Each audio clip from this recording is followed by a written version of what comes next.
So ayan guys, good morning, good morning. Good morning sa lahat ng mga tropa dyan. Tropang security. So dito tayo ngayon ulit sa kalsada. Mabiyahe na naman tayo papuntang work. So dito nga, anong oras na? Medyo tinanghali na ng gising. So ayan, medyo rat-rat tayo ngayon.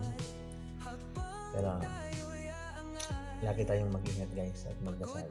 Lalo na lagi tayong nasa kalsada at hindi natin alam yung biyahe sa araw-araw. So, ingat lang palagi. So, yan nga mga katropa. Bilis ng araw. Ngayon, biyernes na naman. Happy weekend sa lahat, no? Sa lahat ng mga nagtatrabaho. So, medyo maluwag yung kalsada. Gawa nga lang wala ng mga estudyanteng pumapasok.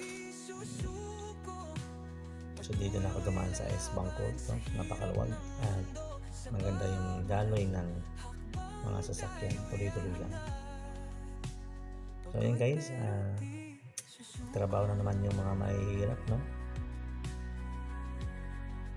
Kailangan natin kumain para sa pamilya. Para sa mga bayarin. Kuryente, tubig, upa. Ay, nako. So, ayan. Patuloy pa rin natin binabaybay itong S-Bank Road